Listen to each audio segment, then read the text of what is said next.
Terminal Garage. So today we're going to be working on the wife's 2015 Mustang, and this is having a problem. It's throwing some codes, random misfires. We'll go into the codes in a minute.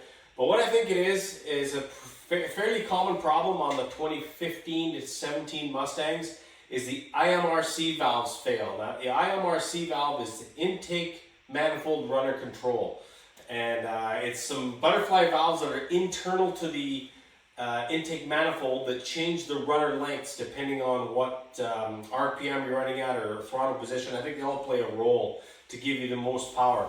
But anyway, it's very common for the shaft, the actuator shaft to break, and I strongly suspect that's what's happened to this. So normally people replace the intake manifolds. I'm going to try and fix it because that's the way I work. I don't want to buy a new one if I don't have to. So let's just dig right into this and see what we find out. All right, let's have a look at this. Vehicle functions, I think it is. Read codes. Continue. P0300 and P038. I think that is random. Multiple cylinder misfires there, and then P is specifically cylinder number 8 misfire. So there we go, and those are the codes that you'll get with a failed IMRC. All right, first thing I'm gonna do is remove the battery terminal, starting with the negative. Next thing is a 4 15mm nuts, and we'll take the strut bar off.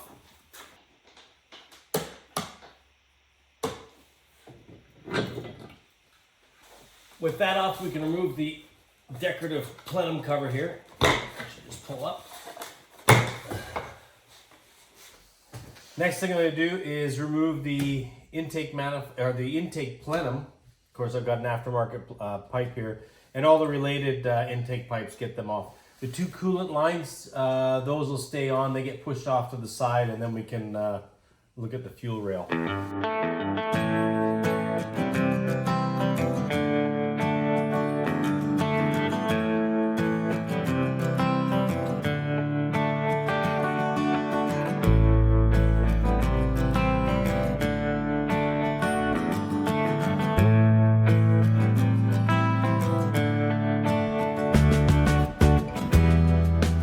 All right, so I removed the throttle body. It's going to give us a lot more space. Made it a lot easier to remove the connector off the bottom. Disconnected the vacuum line for your brake booster, and just, it's got a couple of tabs here. Connect onto your intake manifold. Just pushed it up out of the way. The next thing I'll do is unplug all the fuel injectors, disconnect the fuel line, and the fuel injectors I'll leave on. They will come off with the intake manifold. I'm pretty sure, yeah, I can get to the bolts with that on. I think it'll be a little bit tight. No, I can get them off easy. So that'll be the next thing is, yeah, the fuel line and disconnect the injectors. It's actually 6 bolts, looks like, for the intake manifold. And I forgot to undo the fuel rail, but I forgot a very important step.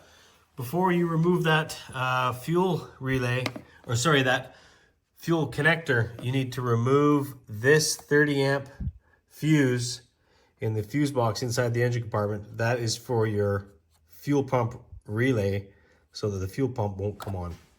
Yeah, that fuse, while it is important, I do have the battery disconnected, so it won't come off anyway.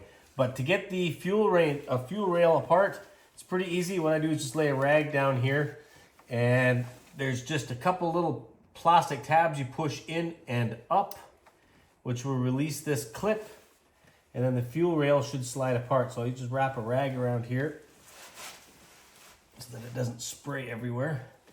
There we go. And that is your fuel rail off, or sorry, your fuel line disconnected. All right, with all those done, the next thing I'm gonna do is use an 8mm socket, and I'll get in here and remove this intake manifold.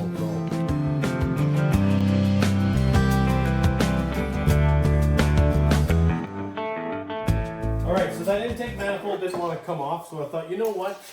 Let's check these injector fuel rail bolts to see if they maybe are holding it. And yes, they are, because when you pull one out, they're really long. They're not just attached to the intake manifold.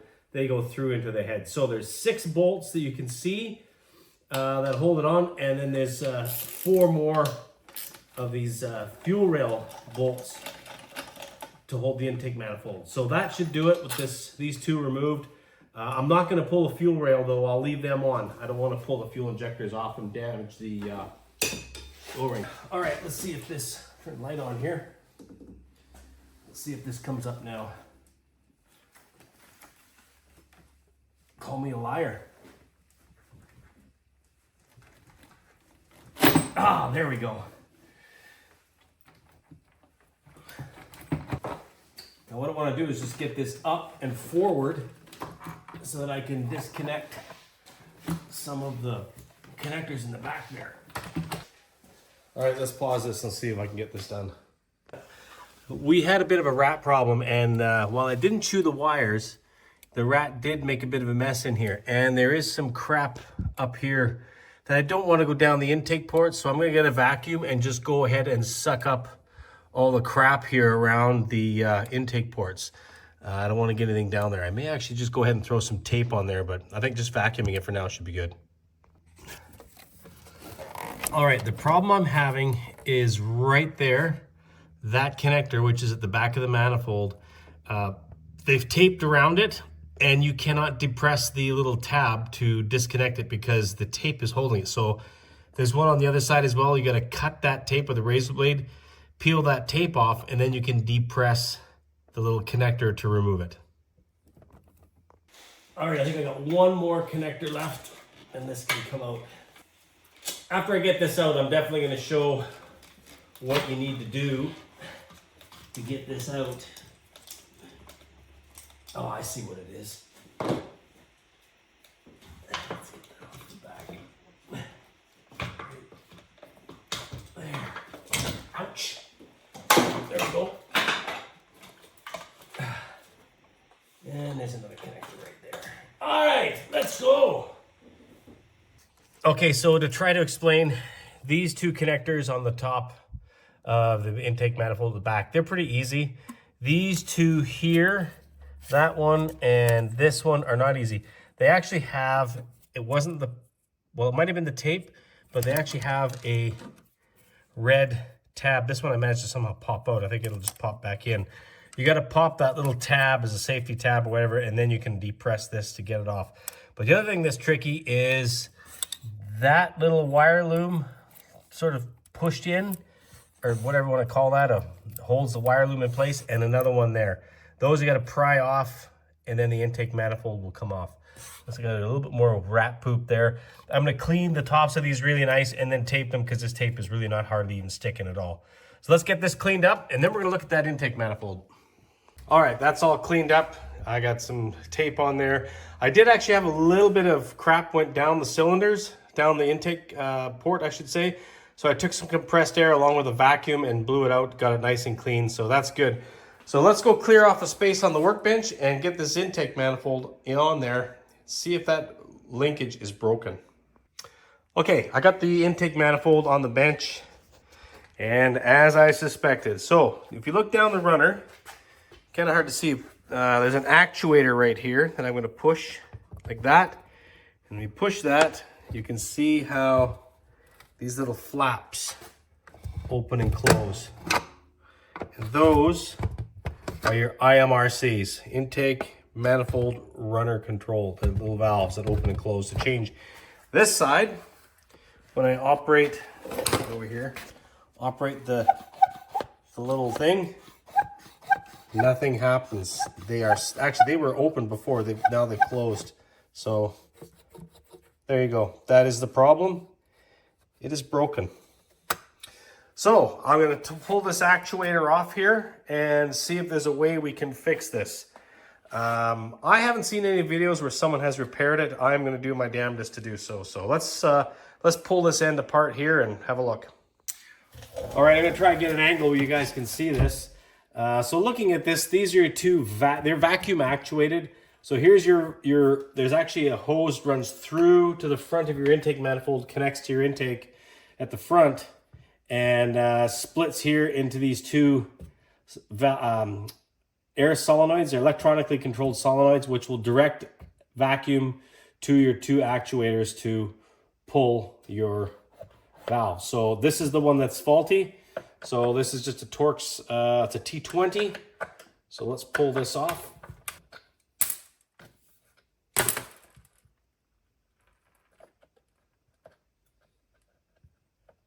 Not sure how that comes off. It's some kind of a sensor. There's a plug goes into this, so I don't want to break it. Some kind of a pot. I think it should just pop off of there. I don't know. I don't want to wreck it. So let's go ahead and pull this vacuum actuator as well. I think it's just those two. Pull this vacuum line off here. Just get a screwdriver, and that should just, yeah, that'll just pull off easy. There we go.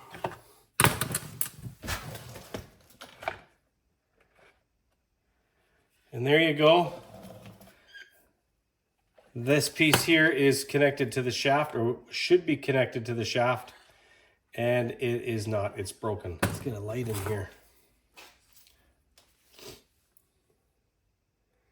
Oh yeah, there's the shaft. Just want to see if there's a way to pull that shaft out.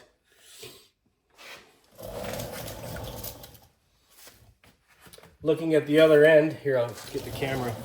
So this shaft runs through, and on this end, it's there's a plastic plug in there that is put in and basically glued in place. So if you're able to get this off, you'd be able to get to the back side of this and probably press that shaft out.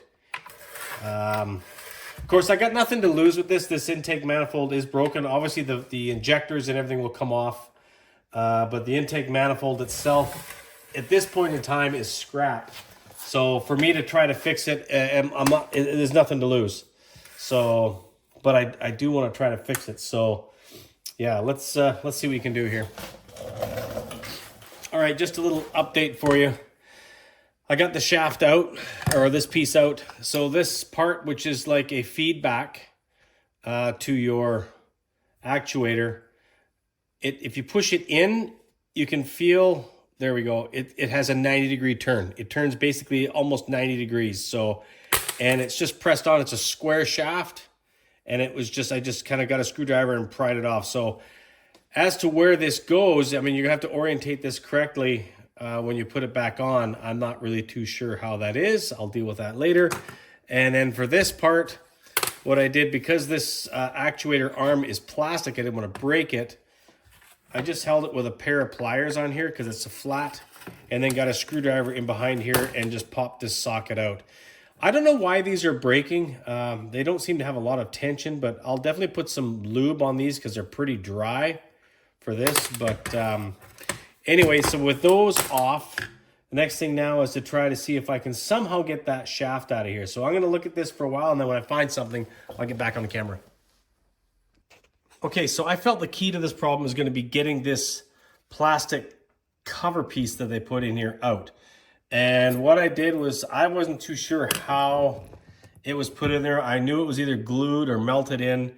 So I took my Dremel tool with a little ball end mill, and I just went around the outside here, and then kind of punched a hole through the center and put my screwdriver there and pried it, and it just popped out.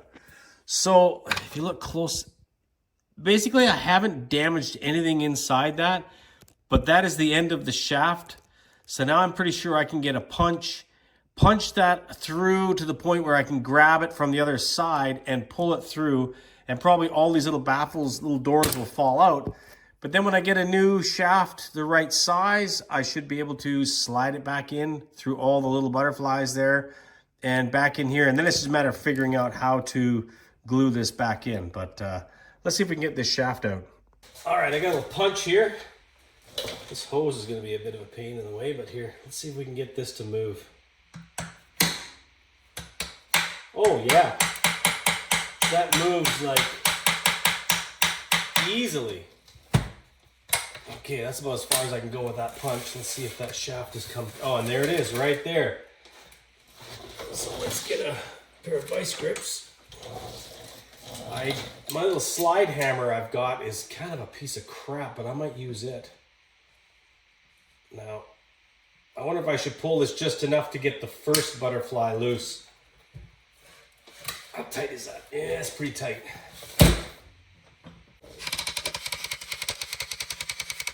That should be pretty close to having the first one loose here. Let's have a look.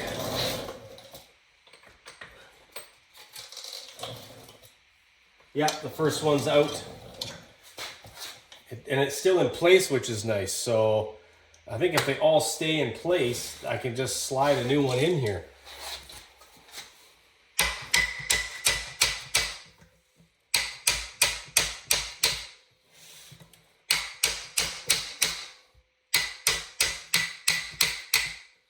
That's pretty loose now. There we go. Oh. All right, there we go. That is the shaft. Undo my vice grips here.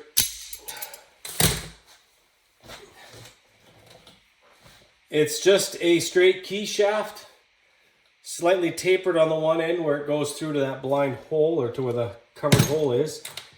And see if we can clean this end up, show you guys how it was fractured.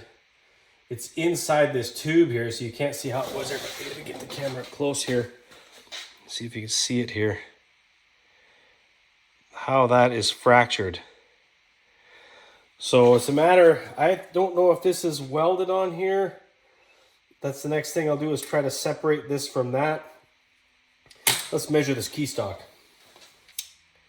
These are by no means a quality vernier caliper, but they will work for what I'm doing. 1.375 or 0.1375. What's that in millimeters? 3.5 millimeter. Of course they'd use some bastard size. Wait a minute, let's just go back to this here.